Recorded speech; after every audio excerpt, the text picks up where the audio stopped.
Another week came and went, during which I spent a great deal of my time about the pit mouth. I had come to the conclusion that the arched hole was where the swine things had made their exit from some unholy place in the bowels of the world. I was tremendously curious to know where the hole led, though so far the idea had not struck me of making an investigation. I was far too much imbued with a sense of horror of the creatures to risk contact with them.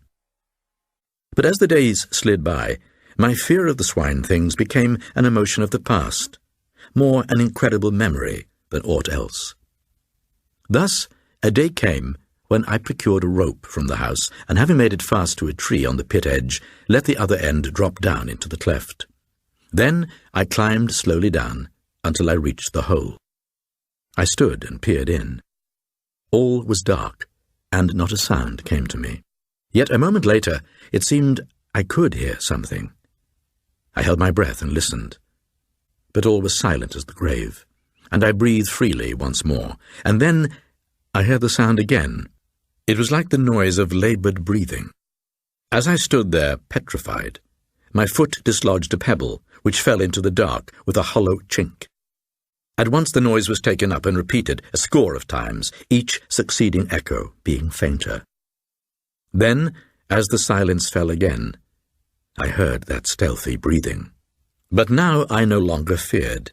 I knew that the strange sounds were not made by any lurking swine creatures, but were simply the echo of my own respirations. But I had received such a fright that I was far too shaken to think of entering that dark hole then, and so I returned to the house. By the following day, the water in the pit had risen even more. I realized that unless I carried out my investigation soon, the opening would be submerged, and so a day later saw me standing at the top of the cleft, fully equipped for the task. I had brought, in addition to the rope, a bundle of candles and my shotgun. As before, I fastened the rope to the tree. Then, having tied my gun across my shoulders, I lowered myself over the edge of the pit. At this movement, Pepper, who had been eyeing my actions, barked in warning, but I was resolved on my enterprise and bade him lie down. Reaching the entrance, I let go the rope and untied my shotgun. Then, with a last look at the sky, which I noticed was clouding over rapidly, I went forward into the passage and lit one of the candles. Holding it above my head, I began to move on slowly, throwing my glances in all directions. The path trended downwards and to the left in the direction of the house. Very cautiously, I progressed forward, stopping every few steps to listen. I had gone perhaps 100 yards when, suddenly, it seemed to me that I heard a faint sound behind me. With my heart thudding heavily, I listened. I could hear it distinctly now, the soft padding of running feet. I backed against the rocky wall and, holding the candle above my head, waited, gun in hand. Seconds later, 2 eyes reflected back from the gloom the rays of my candle. I raised my gun and aimed. Even as I did so, something leapt out of the darkness with a blustering bark of joy that woke the echoes like thunder. It was Pepper. He was dripping wet. I concluded that he must have tried to follow me and fallen into the water. But I was curiously glad to have the old fellow with me. He was company, and somehow I felt less afraid. For some minutes we proceeded slowly along, the path still leading straight towards the house. But then I stopped and held the light high, and reason enough I had to be thankful that I did so, for there, not 3 paces forward, the path vanished into a hollow blackness. Very cautiously I peered down, but could see nothing. I crossed to the left of the passage. Here, against the wall, was a narrow track, some 3 feet wide, that led onward.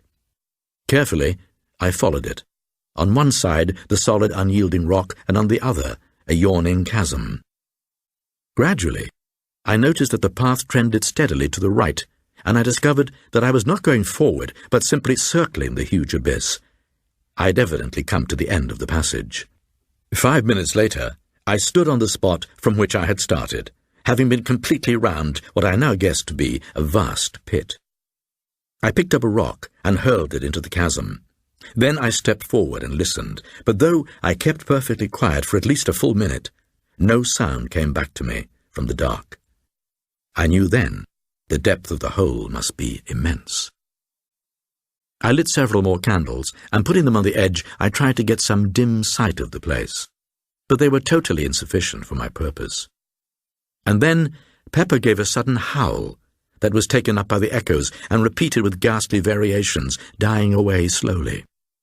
At the same moment, I seemed to hear a noise like a diabolical chuckle rise up from the depths below. I started. Then I recollected that it was probably the echo of Pepper's howl. Pepper moved away from me, nosing along the rocky floor. I went towards him, holding the candle low, and as I moved, I heard my boots go sop, sop. From somewhere along the passage, a stream of water was running in the direction of the great opening. And then I heard a murmurous roar that grew louder and filled the whole cavern with a deafening sound.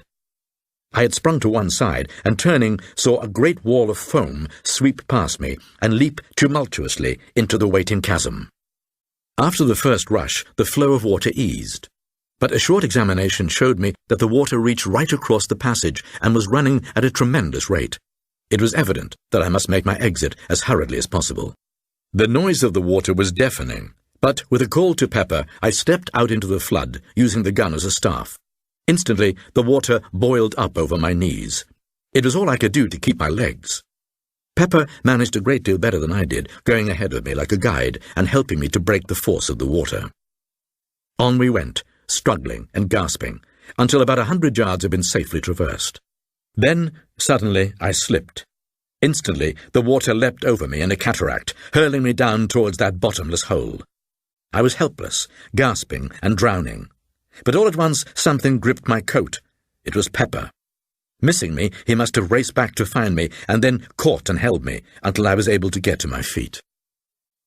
I have a dim recollection of having seen momentarily the gleams of lights, but of this I have never been quite sure. Of course, the lights could have been the distant flames of the candles I have left burning, but as I have said, I am by no means sure. My eyes were full of water, and I had been badly shaken. There was I, without my gun, without light, with the water deepening, depending solely upon old Pepper to help me out of that hellish place. My faithful Pepper led me, dragged me, upward and onward, until at last I saw a gleam of blessed light. It was the entrance.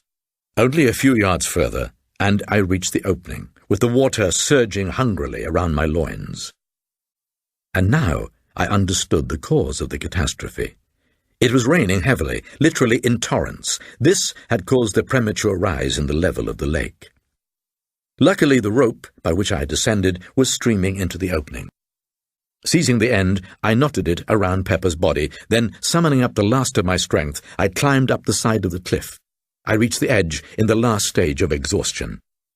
Yet I had to make one more effort and haul Pepper to safety. I have but a very hazy remembrance of the end. I recall pulling through moments that lagged strangely. I have also some recollection of seeing Pepper's muzzle appearing over the pit edge. Then all grew suddenly black. I suppose I must have swooned, for the next thing I remember, I opened my eyes and all was dusk. I was lying on my back, and Pepper was licking my ears. Eventually, I managed to stand up and make my way back towards the house. How I reached there, I scarcely know, and of the days that followed I remember still less. When I recovered my senses, it was to find that I had been in bed for 2 weeks. Yet another passed before I was strong enough to totter out into the gardens. It was a couple of days later that I managed to get to the pit. There I found that in my week's absence there had been wrought a wondrous change. Instead of a 3 parts filled ravine, I looked out upon a great lake, whose placid surface reflected the light coldly.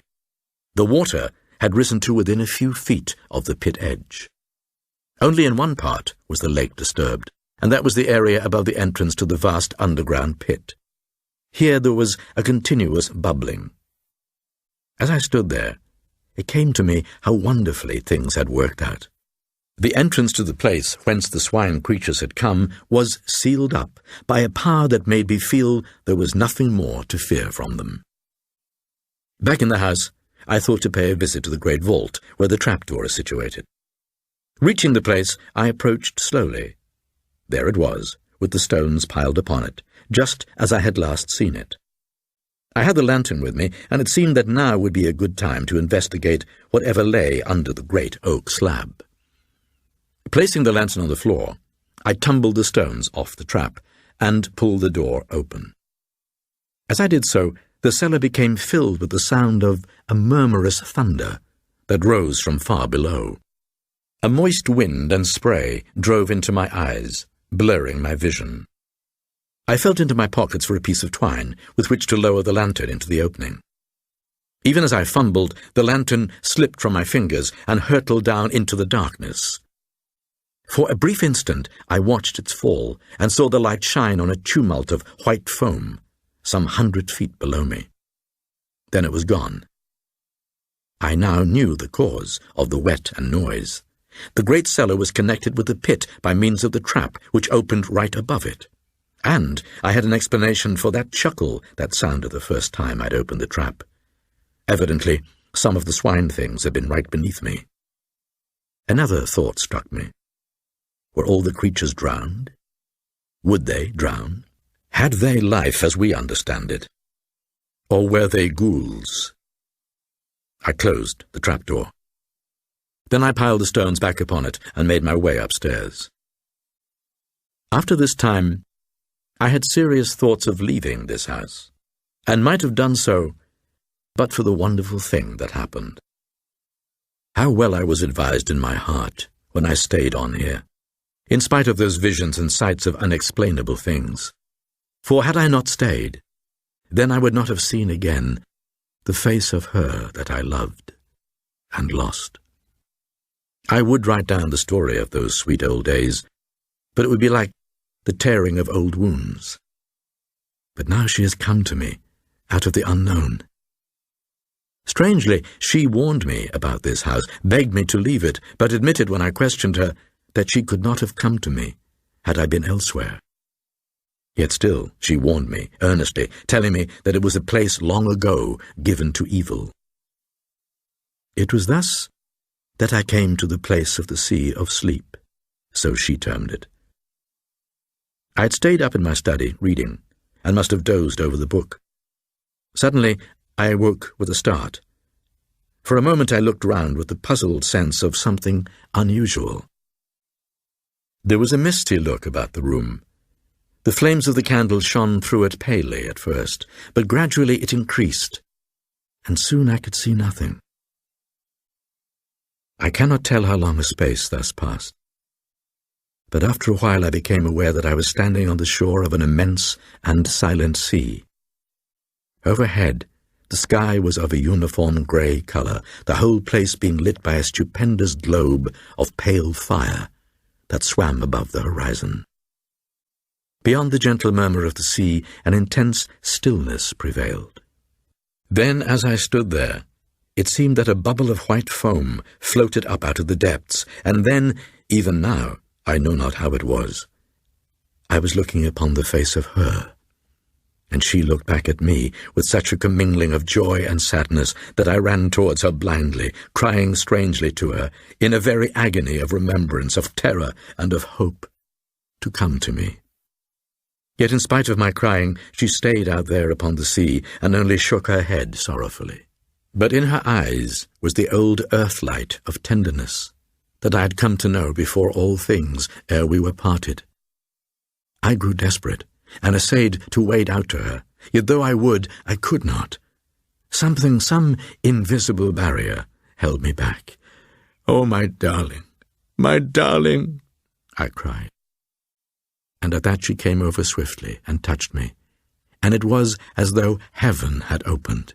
Yet when I reached out my hands to her, she put me from her tenderly with stern hands, and I was abashed. Through tears, the noise of eternity in my ears, we parted. She whom I love. Oh, my God! I was a great time dazed, and then I was alone in the blackness of the night. I knew that I had journeyed back once more to the known universe. And now I come to the strangest of all the strange happenings that have befallen me in this house of mysteries. It was night, about 11 o'clock.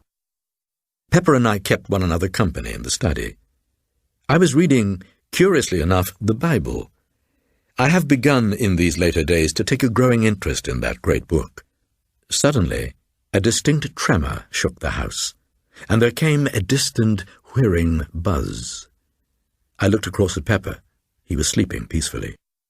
Gradually, the whirring noise decreased, and there came a long silence. All at once, a glow lit up the end window. I walked across the room and pulled aside the blind. As I did so, I saw the sun rise from behind the horizon. It rose with a steady, perceptible movement. I could see it travel upwards. Up it went. It was broad daylight now. Behind me, I was conscious of a sharp, mosquito-like buzzing. I glanced around at the clock.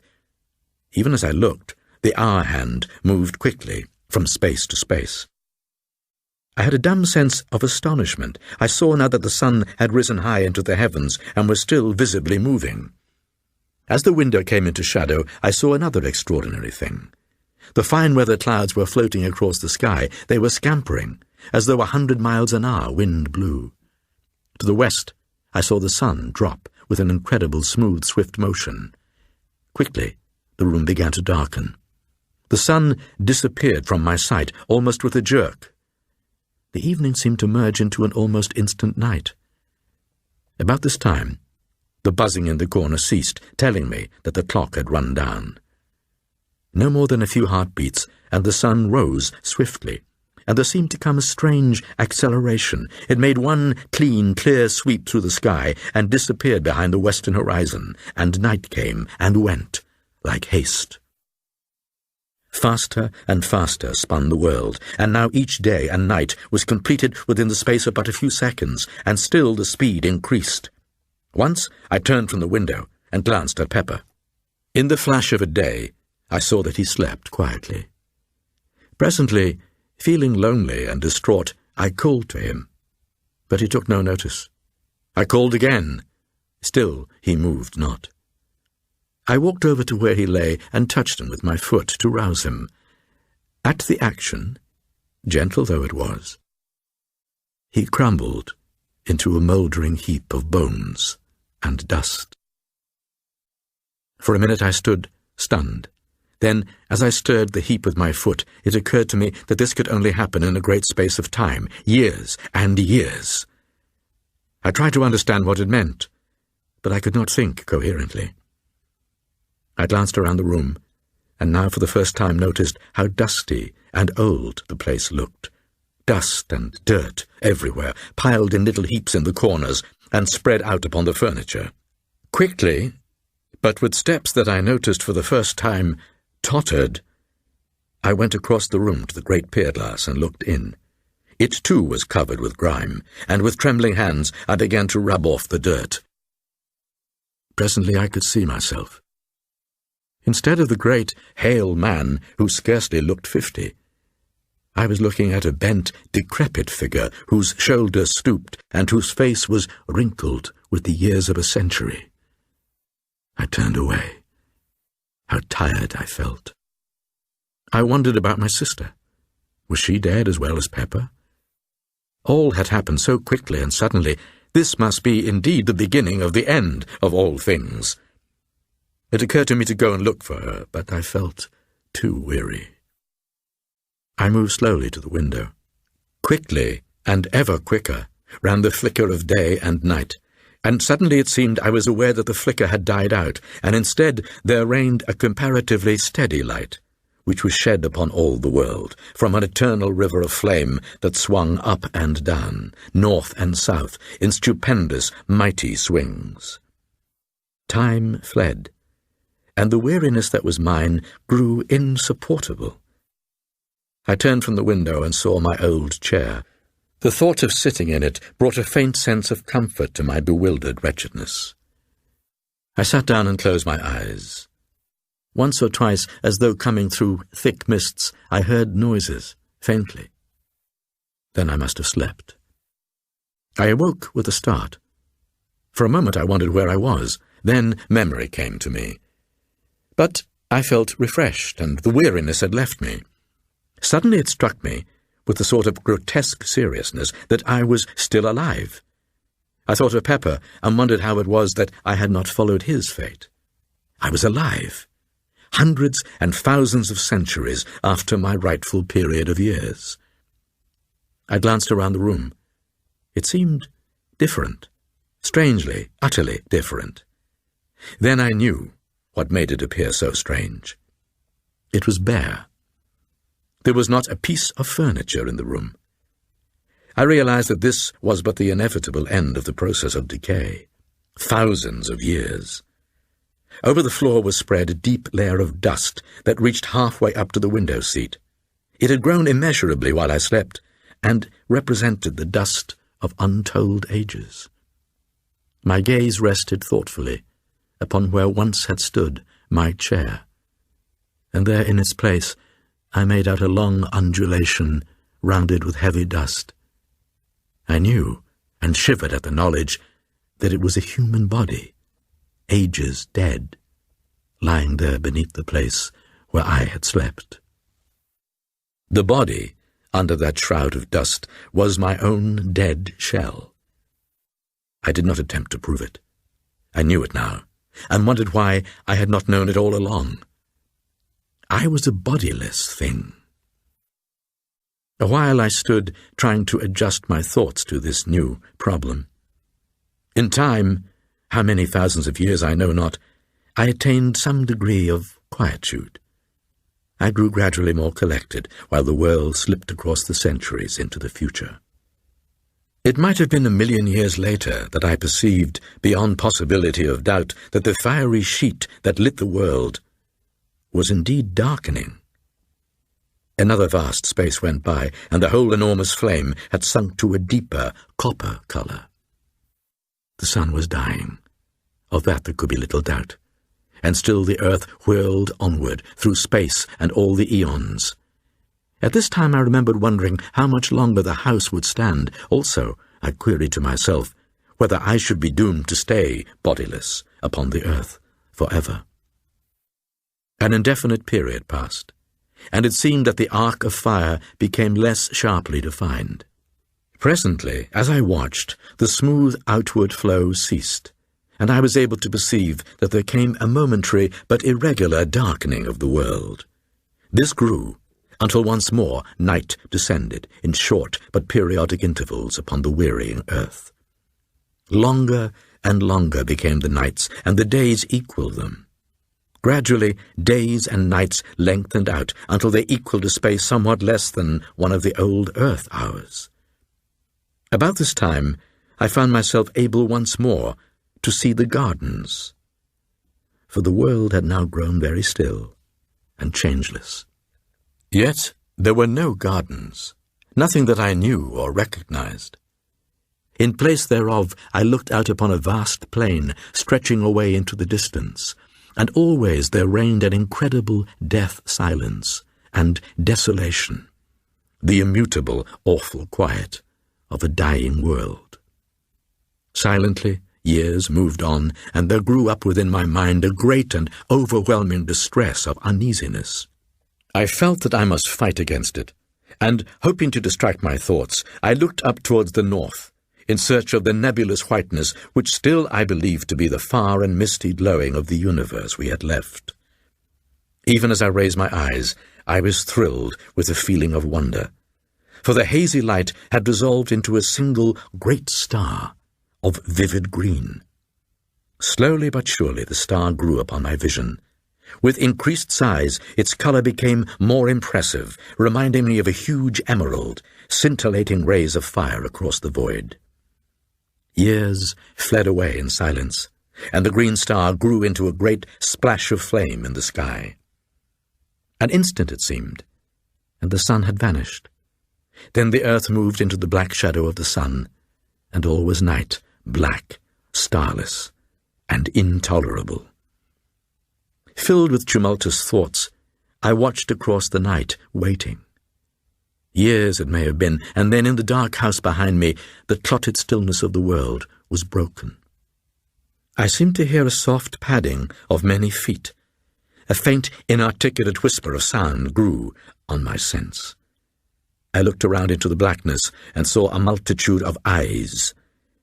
As I stared, they appeared to come towards me.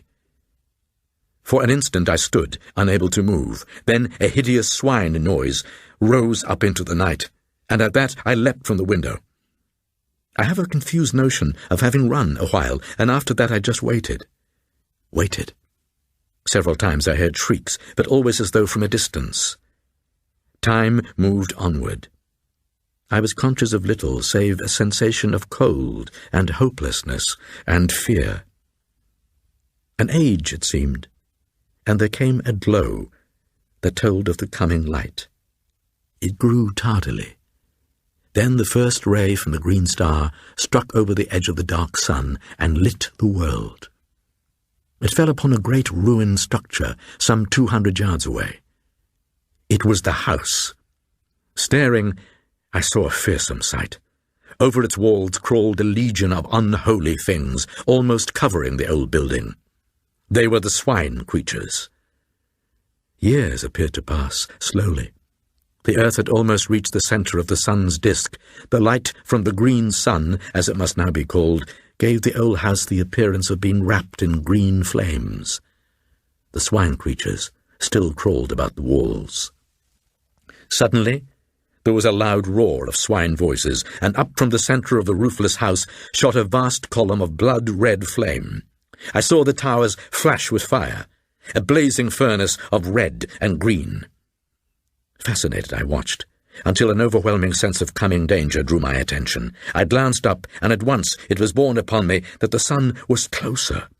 So close, in fact, that it seemed to overhang the world. Then, I know not how, I was caught up into strange heights, floating like a bubble in the awful effulgence. Far below me, I saw the earth, with the burning house in a mountain of flame. Round about it, the ground appeared to be glowing, as though the world was becoming ignited from that one plague spot of fire. The swine things appeared quite unharmed. Then the ground seemed to cave in suddenly, and the house with its load of foul creatures disappeared into the depths of the earth, sending up a strange blood-colored cloud. In a while I looked around. The huge bulk of the sun rose high above me.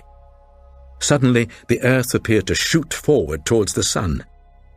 I heard no sound, but out from the sun's face gushed a tongue of dazzling flame. It seemed to leap almost to the green sun, shearing through the emerald light, a very cataract of blinding fire. It reached its limit and sank, and on the sun glowed a vast splash of burning white, the grave of the earth.